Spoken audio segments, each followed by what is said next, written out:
Hey everybody, welcome back to the channel. HTM here, back on the PTS, checking out the latest patch notes for, what is this now, week 4, and I'm actually fairly happy. I'll let you guys know that this patch brings in some very positive changes overall for the game, some things that I was definitely looking for, including increased damage back to light and especially heavy attacks.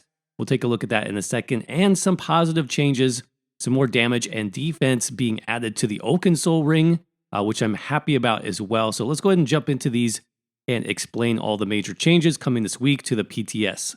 So down in the combat abilities section, let's jump right to this. Light and heavy attacks once again scale with their highest offensive stats rather than dealing a flat amount of damage. Now they did let us know last week, towards the end of last week, that this change would be coming. So basically reverting some of the changes to light and heavy attacks. Now light attacks are going to do less damage on live, which we'll see here. They reduce the damage that light attacks do by approximately 26% compared to what's on the live servers to ease back on their overall impact while retaining their importance in a rotation. So just a nerf to light attacks, which I think most people could get behind. Now, in addition to that, they updated the damage scaling coefficients from fully charged heavy attacks to follow a streamlined model that looks at total cast time, cooldown, damage, when paired with a spammable attack to help reduce the DPS loss seen when you utilize heavy attacks instead of light attacks. And their coefficient will now be a total of 1 per second rather than varying between 0.97 and 1.12. And this does have some adjustments, basically streamlining all the heavy attacks for the different weapon types. You'll see the main changes here are to dual-wield heavies and Inferno and Ice Staff heavies. So one-handed shield, reduce the damage by 1%. Two-handed heavy attacks, reduce the damage by 1%. Dual wield is down 28%, and then Inferno, 26%. Restoration attacks down 6%. Lightning staff heavies down 2%. 1% for bow, 14% for werewolf, and a slight reduction to Volendrung. Now, this is going to be paired with some buffs later on that we'll talk about, so just keep that in mind. This isn't going to be like just a straight nerf. I think heavy attack builds are going to be quite good when we look at some of the other things that are going to be in play here. But let's go ahead and read the developer comment. So our original intent with the flat value rather than scaling was to target players who were boosting their stats beyond a set value, but ultimately it ended up dealing far more damage to mid-tier players than we anticipated. We've decided to go back to scaling modifiers and instead focus on reducing their ability to scale upwards. The new value is based off a melee spammable where light attacks now deal 1/3 of that damage rather than 45% of it. And this will still result in a reduction across the board, but bringing these attacks down, we have been able to also spend more time shortening the gap between them and heavy attacks. So yeah, I think, the concept of flat damage on light and heavy attacks wasn't really a great idea to begin with. I'm glad that they went back to scaling. And if light attacks was the main problem, light attacks are doing too much damage, then just reduce the scaling. It seems like a simple solution. So I'm glad that we finally got to this, even though it's about 4 weeks into the process now. This will enable more damage with heavy attack builds, especially when you take a look at this down here, the Empower buff. So Empower got changed as well. This buff now increases your damage against monsters, so pay attention to that. I'll talk about that in a second. Increases your damage done against monsters with heavy attacks by 80%, rather than your damage done with light and heavy attacks by 1800 from PTS week 1, or 40% from live servers, which is the current Empower buff. So this is pretty interesting. Let's see what they say here. We have turned this buff type into a more niche playstyle focused buff that is meant to help empower more accessibility-driven builds like heavy attacks requiring less precision activation and frequency of inputs compared to light attack counterparts. In addition to this, we have decided to remove the impact it can have in PvP environments to avoid re-enabling one-shot builds. Okay, so there's actually a lot to unpack there. First, Empower. This buff now increases your damage done against monsters. Now, I like this. I think this is actually a good way to balance heavy attacks in PvP versus PvE.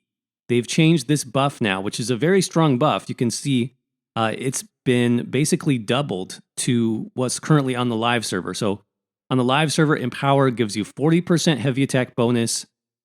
For update 35, it'll be doubled to 80%. But that's not going to be overpowered in PvP because look at what they did. It's only against monsters. When I saw this, I just breathed a huge sigh of relief because finally we can start to balance things in PvE versus PvP. It doesn't have to be one size fits all for buffs. And we'll actually see this later with OAKENSOUL Ring as well. But I mean, you guys, finally, the developers are starting to get it. Yes, we can have separate instances of combat with separate buffs and separate effects that are powerful in one aspect, PvE in this case, but not overpowered in another aspect, that being PvP. So I am a big fan of this, actually, this entire set of changes this week, because it's not just about buffing heavy attack builds, which they really needed to be buffed after weeks 1 through 3, because they were completely gutted, very unplayable, very weak in the recent PTS patches. So that's been restored. In fact, it might be a little bit more powerful than in the past.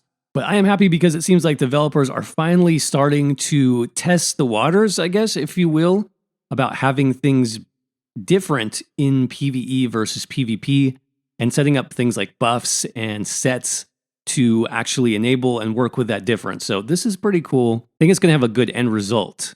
Like I said, I need to run some tests this week, but if you are a fan of like heavy attack builds, for example, heavy attack Magic Sorcerer, heavy attack Stam DK, this is good news for you specifically. Now, let's move on to some class changes.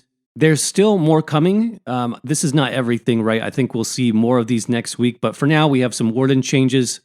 Cutting Dive specifically, this morph now applies a bleed on targets for 10 seconds. If they are not off balance, the bleed does not stack like its original form. And then to Scorch. Now, this ability has gotten many changes over the PTS. So let's see what's up with it now. This ability and the Deep Fissure morph now deal their damage after 3 and 9 seconds rather than 4 and 10. Okay, that's interesting. These abilities now hit with 2 unique damage sources. The first hit deals approximately 14% less damage, while the second hit does 20% more damage. So I guess this is incentivizing you to land the second hit and not recast it early. They reduce the cost of the abilities, which is going to be nice. And Subterranean Assault, the Stamina morph, this morph continues to reduce the time it takes for the second hit to go off, but the second hit does not gain the extra damage, and it's not currently working on the PTS. The timers are different. Okay, so let's read the developer comments. The changes to Scorch and their morphs were done in attempts to try and help the class feel less intensely focused on buff management and allow for other actions in combat, while still trying to retain their burst-oriented nature to a more balanced degree when comparing them to other burst skills and taking their total time before impact better into account. Okay, if you main a Warden, let us know in the comments section what you think of this direction for the skill. I don't feel like, Warden's issue with buff management was necessarily because of Scorch. I personally like the way this skill and its morphs works on live server. But I don't main a Warden necessarily, so I don't know. Let me know what you think in the comments. It did state that the original PTS iteration was too disruptive to those that are familiar with the class. Yeah, what do you know? It was completely different, threw off the timing of the skill. Yeah, see, I just wonder if Wardens even wanted a change like this, and if they asked. That's just one of those things.